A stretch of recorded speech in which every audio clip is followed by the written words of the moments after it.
Hello and जय हिंद दोस्तों। Welcome to my YouTube channel study कोज में आपका स्वागत है। आज हम लोग इतिहास के एक ऐसे ही क्रांतिकारी काउर के बारे में जानने का प्रयास करेंगे।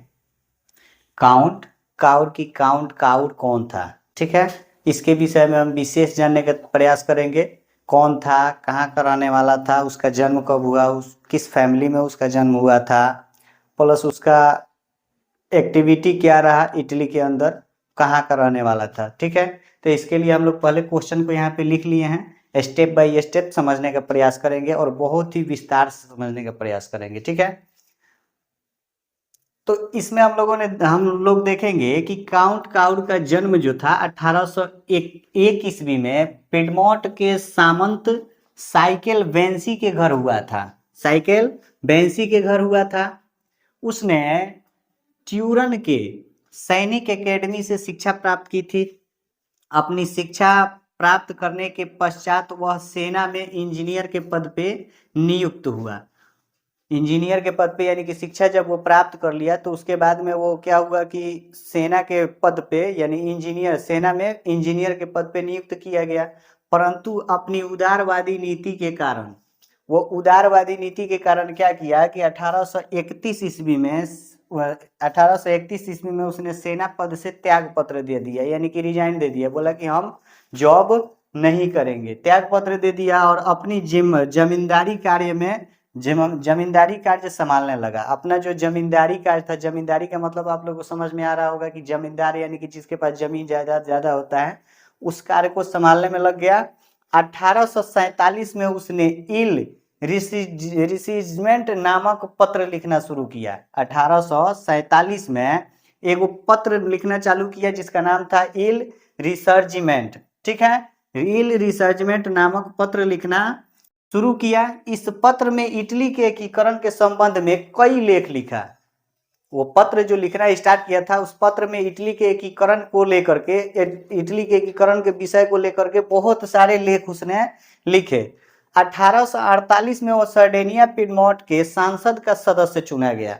1848 में, ध्यान रखिएगा लोग, 1848 में वह सर्डेनिया पिडमोंट के सांसद का सदस्य चुना गया और 1850 में वह वित्त और उद्योग मंत्री नियुक्त किया गया।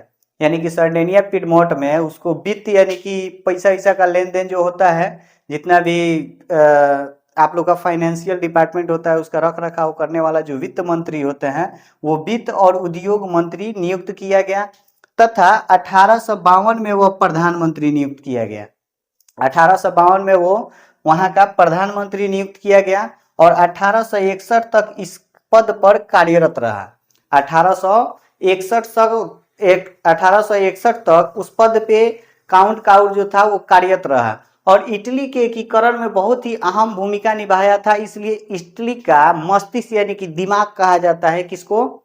काउंट काउर को, ठीक है। तो काउंट काउर में हमारा ये था कि उनका जन्म जो था 1801 ईस्वी में हुआ था, जो पिडमोंट के सामंत साइकिल बेंसी के घर उनका जन्म हुआ था।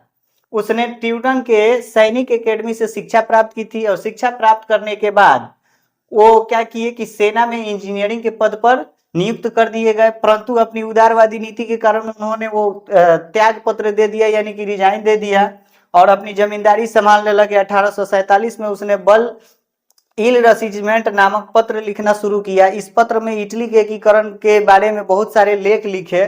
लेख लिखने के बाद में वह 1848 में सर्डेनिया पिडमोंट के सांसद का सदस्य चुने गए और उसके बाद में 1850 में वो वित्त और उद्योग के मंत्री नियुक्त कर दिए गए तथा 1852 में वो प्रधानमंत्री नियुक्त कर दिए गए और उस पद पे, प्रधानमंत्री के पद पर 1861 तक कार्यरत रहे। और इन सभी कार्यों को करने के लिए उनको इटली के एकीकरण का मसीहा मेजनी को कहा जाता है, ठीक है। और इनको दिमाग बोला गया कि यानी कि दिमाग लगा करके ही तब जाके इन्होंने इटली के एकीकरण को संभव बनाया था और बहुत ही अहम भूमिका रही उनकी।